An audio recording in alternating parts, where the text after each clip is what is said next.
No matter how we progress on the path, no matter how many times Swami comes into the dreams, no matter, none of that, you never, I personally believe, you can never graduate from learning how to love more. And it does start with learning how to love ourselves. But you cannot force people to open their heart.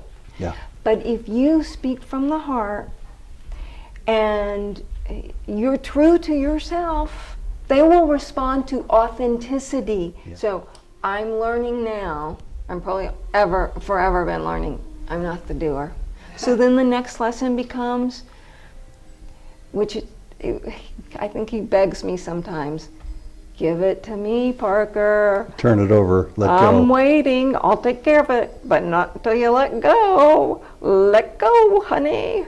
And I don't even really know what it is that I'm seeking, to tell you the truth. When people say I want moksha, I don't even know what moksha is, so how can could you know? How could I say I want it? I do know that I want peace, I want love, I want to eradicate fear from my life. Parker McPhinney lives in Los Angeles, and she got to know Sai Baba better by reading The Holy Man and the Psychiatrist by Dr. Sam Sandweiss. Mind you, I'd never seen an image of him. And I saw the image in the Fro. Sandweiss's? Yes, book. And I was like, that's Swami? He has an afro. I couldn't put it all together because he seemed so, like, different than any Indian I had ever seen. And she asked me, would you like to borrow this book? And I go, I think I should read this. And I went home and I couldn't put it down. And very shortly after that, he started coming to me in the dreams. But I was blessed that Swami actually did not speak to me. And I was blessed that I never got an interview. And I was blessed that he never manifested a piece of jewelry. And I'll tell you why. I would have become very attached. Parker McPhinney has been a follower of Sri Sathya Sai Baba since 1994. Souljourns caught up with her at a California retreat for Amma Sri Karunamayi. Baba and Karunamayi are both spiritual beacons for Parker. Welcome to Souljourns. This interview was recorded in Pasadena, California in March 2015. And after that first Hama, Parker, welcome to Souljourns. Of you. all the subjects we can talk about right now, which is the one that's just itching to get out that you'd like to comment on right now? well, I think always a subject that needs to be spoken on and can never be talked about too much is love. And we need more love in the world. I need more love, so I have to give more love to find the love inside. Is that the recipe? Is that how you get it yourself, is by giving it away? Well, I don't think we get it by holding on to it. That's probably well said. And you know, in today's climate, I don't watch the news anymore. I don't own a TV, but I don't watch the news because it is so negative. And so in order to counter this, we have to uplift. And yes, sometimes it's hard. Sometimes it's really hard to pull yourself up by the bootstraps and be positive, but it feeds off itself. The more that you are able to be positive, then you kind of snap yourself out of it, and then people respond to that. And in fact, then it does feed off What about itself. people who aren't able to do that because they don't know how? Is there any truth to the notion that you fake it till you make it? I believe so. And or when you're not feeling it, don't be untruthful, be honest, but you can still be compassionate. You can still say, okay, Amma, Swami, Jesus Christ, love through me. You know, or just be silent, because we really are in a time and space now. I mean, for myself personally, I want more love in my life. I do. Is that why you're here today, visiting Amma Sri Karunamayi? I will never miss an opportunity when she comes. I never will. And I understand from the grapevine from my wife that you're a longtime Sai Baba devotee. I am. Swami brought me into the fold in 1997 is when I first made my first trip to Puttaparthi, but I first heard his name through a fellow devotee. I work at Art Center College of Design in Pasadena, I'm a professional art model. I do a lot of things, but that's one of the things I do. And a fellow devotee, Helena Rowe, was on her first day. This is how Swami came to me, because he always speaks to you in the language that you hear and know. And the boss said, show Helena the ropes. We were doing a head drawing class. And we started talking before our work began, and she said, oh, I heard you're an astrologer too. And I said, yes, I'm 29 degrees Scorpio. And she said, oh, my guru is 29 degrees Scorpio. And who would that have been? And I was like, who's that? And she said, Sai Baba. And I was like, I've never heard of him. Write down his data for me. I'll look him up when I go home. That was the first day you heard his name. I heard his name, and I heard that he was a Scorpio at 29 degrees. And I did go home that night, and I looked in my ephemeris, and I saw that Swami Saturn was sitting right on my sun, and Saturn represents the teacher, and that our suns were co-joined. And I thought, oh, this is very interesting. Now, fast forward 6 months later, this was in 1994. Fast forward 6 months later, I ran into Helena again. And we were working together at Cal Arts. And she was reading a Swami book. Mind you, I'd never seen an image of him. And I saw the image in the fro, and he was holding letters, and it was Sam Sweisberg's Samwise's? Yes, book. And I was like, that's Swami? He has an afro. He's a black man. He's an Indian? Or he's an Indian with an afro? I couldn't put it all together, because he seemed so, like, different than any Indian I had ever seen. And she asked me, would you like to borrow this book? And I go, I think I should read this. And I went home and I couldn't put it down. And very shortly after that, he started coming to me in the dreams. And I feel blessed. Swami has, when he was in the body, he never spoke to me. My first darshan, he looked down into my eyes. I looked up into his eyes, and it was like looking into the vortex. And I knew he was who he said he was. And I couldn't stop crying. And I've made 11 trips to India, 3 of those since he left the body. But prior to that, 1997 was when I made the very first trip. And all through the years, of course, he's working you, he's operating on you, he's pounding out that fear. Maybe even before that. Oh, I'm sure. I'm sure. He pounds out the negativity, he brings up our fears, he brings up all that we are afraid to face so that it can be pulled out and eradicated. And that's why I think love is so important, because Swami's constantly showing it to us through his focus and elevating our consciousness. So he never spoke to me in all those years ever. He would look at me, sometimes he would look at me, and for a split second, and my entire body would start vibrating like I had put my finger in a socket, and maybe I would be in that beautiful space that we call bliss. I don't even know what that space is. I don't know that the word bliss is really the appropriate description. It is more like oneness, where you know nothing in the world that you are dealing with is more important than staying in that space and maintaining that space or learning from that space. Because life sometimes is very hard and difficult, and we have challenges, but when we can tap into that oneness, then we have the courage to face them. And then we help people who've never had that experience.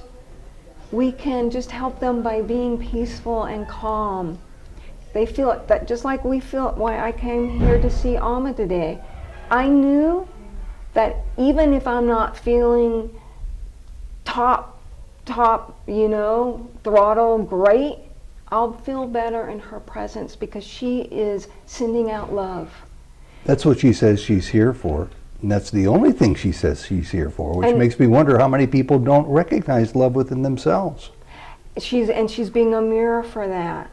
And Swami did the same thing. Even though when I would make my journeys, like the trip would go along and it would be really fantastic, and you'd think, oh, this is such a great journey, fantastic. And then in the back of my mind, I'd always be thinking, the lesson's going to be coming. I know the lesson's coming soon, because I knew after a few trips, oh, this is how it is. Either you have lesson at the beginning, or you have lesson in the middle, or you have lesson at the end, or you have it all the way through.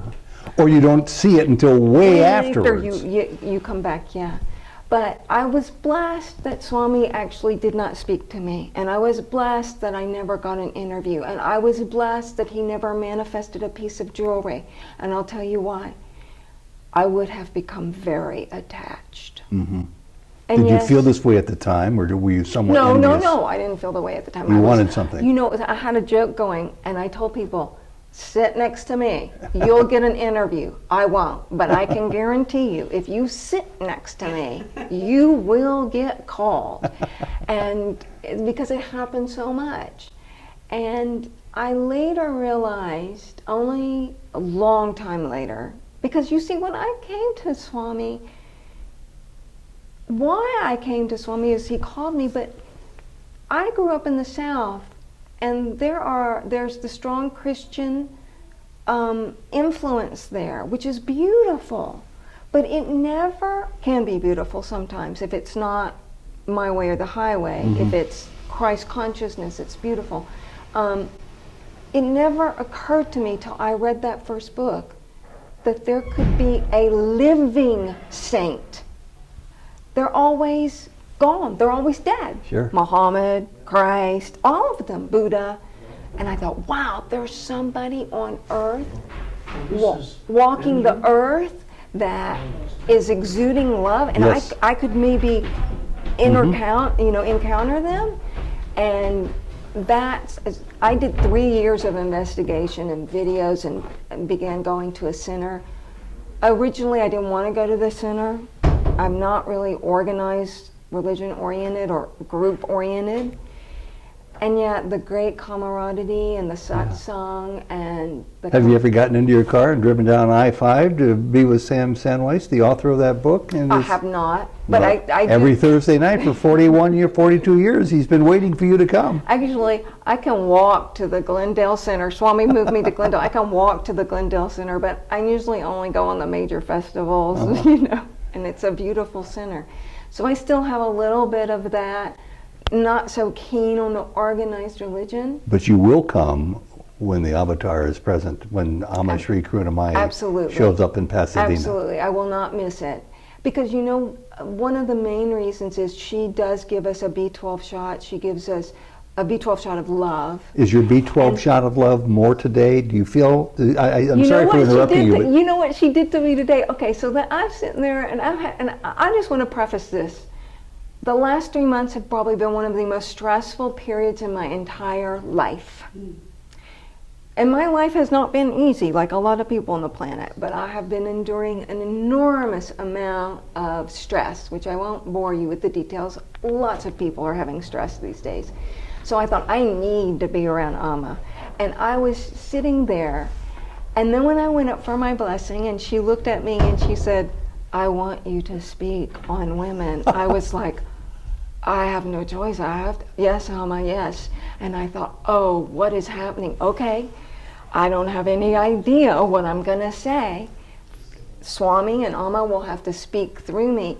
And yes, you know what? You know why she did that? It's because in my blessing, on my question, I said, please open my heart and help me have more love without fear.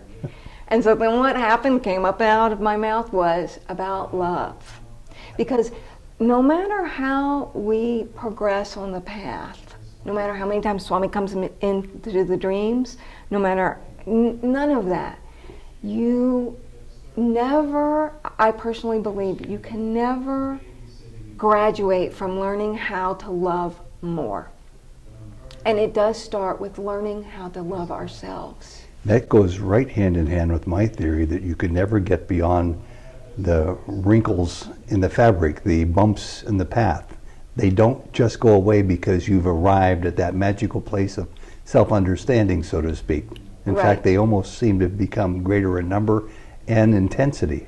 I agree. I agree very much so. The higher you go, then you get knocked down sometimes a little bit when you start thinking that you've figured it out or, oh, I've got it now. And I don't even really know what it is that I'm seeking, to tell you the truth. When people say I want moksha, I don't even know what moksha is. So how can could you know? How could I say I want it? I do know that I want peace. I want love. I want to eradicate fear from my life. I want to be courageous like Swami. And if I can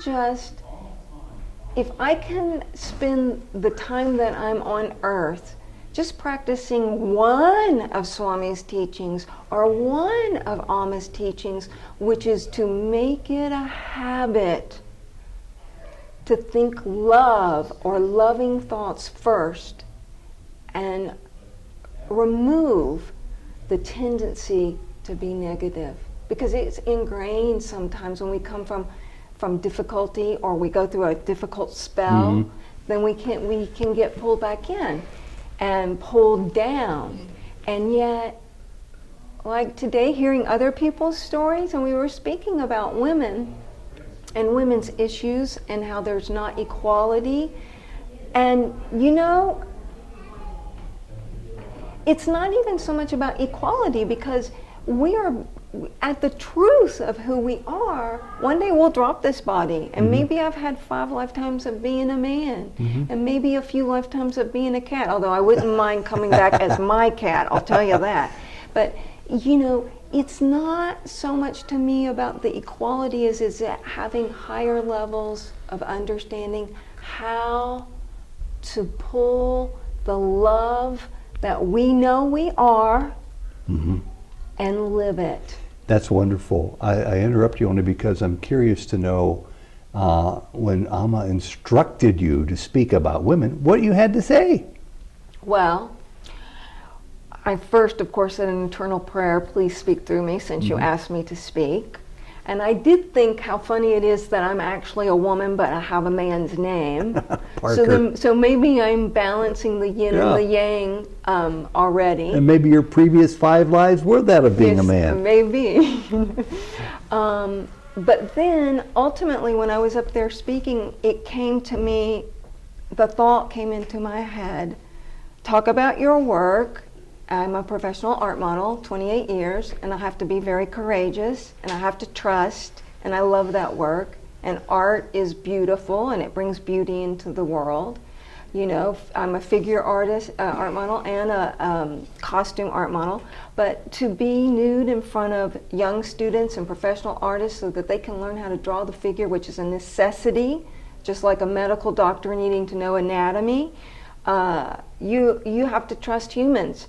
And what's happening more and more is that we are becoming untrusting of our fellow brothers and sisters.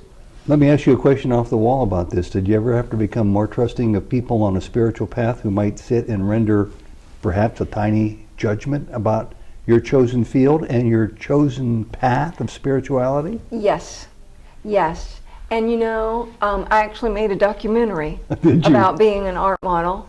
And part of it was, a long time ago, to help educate people. But then what I finally realized is even you can make a film and people can hear the stories and go, I didn't even know people did this for a living.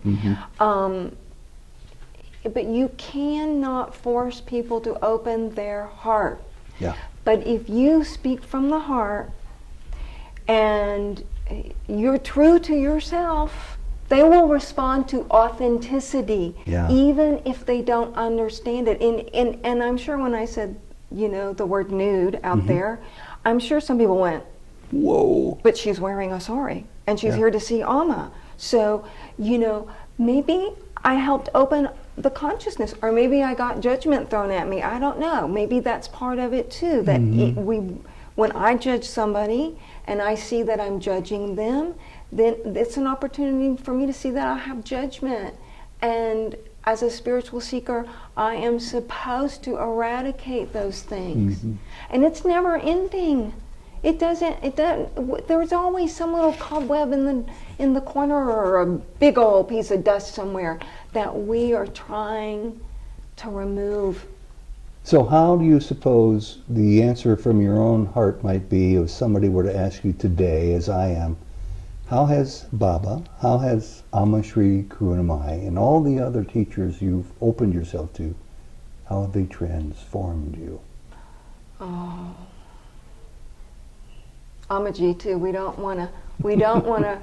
I said all of them. We don't want to forget her. Because actually, I want to tell you a little story in one of my dreams that I had. Okay. It's a Swami dream. He comes to me a lot in the dreams, and Amma's part of it.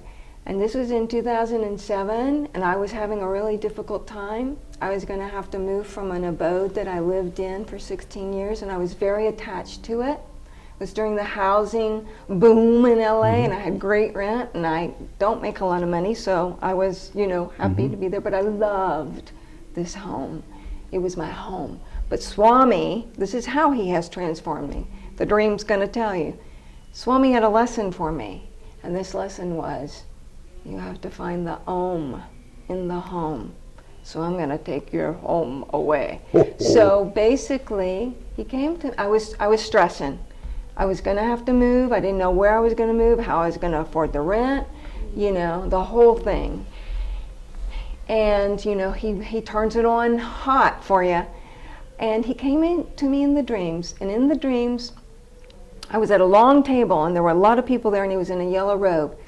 And at one point I said, we were trying to figure stuff out. Swami was there, and I said, well, why don't we ask Swami? And at that second, he moved from the head of the table, and he was right across from me. And he started waving his hand, and I thought, oh, he's gonna make me something. And he did. He created, this is in the dream, he created a ring. And on the ring was 3 rings. There was a gold ring, there was a silver ring, and there was a graduation ring with a red stone in it. And he said, pick. Oh, no, Swami. I can't pick. You must pick. No, you have to pick. And we went back and forth with that a while. And finally I said, okay. And I picked the graduation ring. I still think about this to this day, So then he says to me, whose image do you want embossed on the side? You, Swami, you. So his image was on his face was on one side. And then he said, and what female deity do you want on the other side? And I said, oh, Swami, I don't know. My mind was blank. This is dream time. My mind was blank. I have no idea, Swami, I don't know. You pick. No, he would not let me off the hook. No, you must pick. You must pick. And I said, oh, and then it came. Amaji, Swami. And he said, I don't know if her face will fit on the side of the ring. She is very, very big. And then I woke up. He was being funny. He was cracking a joke. It was just hilarious. He was so Swami. Okay, that dream's not over. There is a thread, because with Swami, he always crosses the T, dots the I, and puts a period at the end of the sentence. Fast forward to 2 weeks later. I was in the process of having to move, but it hadn't happened yet. So suddenly, I'm at an art school. I'm going up on the elevator. We're going up to the 6th floor. It was a Monday. It was just like Washington's birthday or Lincoln's birthday. I remember it. We go up, and I looked over at the young girl that had gotten into the elevator next to me, and she put her hand up to her face. And when I looked over at her hand, there was a red graduation ring on her finger. Oh. And the second I saw that ring, I knew something was about to change. And I was right. I knew. Now you have to understand, I was very, very fearful, because I did not know how I was going to ever find a flat that I could afford at the prices. Sure. So, but we were going up. So I thought, well, Swami has a plan. I know some message is coming, because I saw that ring, and I know that's tied to the dream. I went home that night, came home, got my mail, and in my mailbox was a letter from the new owner, from his lawyer, telling me that they wanted to live in my flat.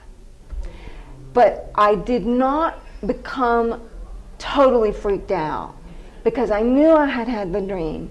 And then Swami had given me the seeing of the omen in the elevator, and I found the courage, and it did turn out okay. Beautiful people helped me. I was able to make the transition, and then there's of course another whole story of how Swami sent me to Glendale, but he basically moved me underneath Indians in the most fantastic flat. For a good price? And for the price that I did manage to be able to afford, miraculously, because many people helped me. And this comes back to the love. And trust and surrender, which is probably my biggest thing because I'm a Southern strong-willed woman. Which that's probably what Amma wanted me to talk about, maybe strong-willed Southern woman, and out came, you know, we're not the body, we're love. Is to surrender. But I'm confused, Parker, because you've given some wonderful stories with great details, not only about Swami and Amma and dreams and your real life, but miraculous stories, it seems to me, and yet you still talk about fear. What's it going to take to shake you of this one human emotion which we're told on our spiritual path isn't even real? You're right, because it's actually something dealing with the future, or something dealing with the past. Yes. You know, it's kind of like a sculpture, a marble sculpture. You chip at it, little by little. I can't answer you because I don't know. All I know is that I do know that Swami's working on me, that Amma's working on me, and gradually less of, oh no, what's going to happen. And one day that last hammer blow will arrive. And not only will your love continue to grow, but my guess is that's the time that fear will subside. And something else will probably replace it, because I don't think there's so many other, I'm dealing with fear, but what, there's somebody else deals with courage. Yeah. Or somebody else deals with, learning how to be peaceful. Right. We're here to learn. Yeah. We're here to learn. But the fear thing is also tapping into, like I said, the surrender, and I realize this more and more, I'm not the doer. So that's the part of the eradicating of the ego. So I'm learning now, I'm probably forever been learning, I'm not the doer, and to really embrace that. And like with each lesson, like the leaving the home, I learned I can create a home anywhere because my home's here. And one day we have to leave this home. So maybe he was giving me a little practice about not becoming too attached to any home. So then the next lesson becomes, which I think he begs me sometimes, give it to me, Parker. Turn it over, let go. I'm waiting, I'll take care of it, but not until you let go. Let go, honey. So I'm learning to let go. And that's a lesson that cannot possibly be new to you, because years ago, after you started your inquiry about Baba, I'm sure since then you've heard that message 15 times. You're not the doer. Yeah. But isn't it interesting how often we hang on to that? It's like we're babies. Even Amma says we're Amma says we're babies. Amma Ji says we're babies. Swami says you're my children. So we have to keep hearing the same thing over and over and over and over. And we have to keep loving and loving and loving. Parker, the last question. You've got the recipe down pat. Seems to me you've been doing the drill for a long, long time now. Give me the date coming up in 2015 or 16 when you become self-realized. There's no date. There's no date. That's not a date kind of thing. That's not a date kind of thing. And anyway, I want to come back for Prima Sai. So, if I figure it out. Would you prefer to come back self-realized for Prima Sai? Why not? Well, yeah, that would actually be kind of nice. Actually, to me, what self-realization is, I don't know what it is, but if it means having peace more than not having peace, I want it as soon as possible. Tomorrow would be fine. Parker, you've been a delight. Thank you so much. I feel tempted to ask you for one closing shot. What do you say to somebody who's watching and listening to your interview? Never give up. Always focus on love. And never ever think that when you're in a hard time, it's not going to end. It will. Jai Sai Parker, Ram. Jai Sai Ram, Jai Karunamayi. Of course it was. She said to me today, you saw Mom, she said that something. And I just never made it, and then finally I made it to a Homa down in Yorba Linda. And after that first Homa, look it up, because so many people don't know about her. And you know, they feel it, because like I'll go to work after seeing her all day, and the teachers will go,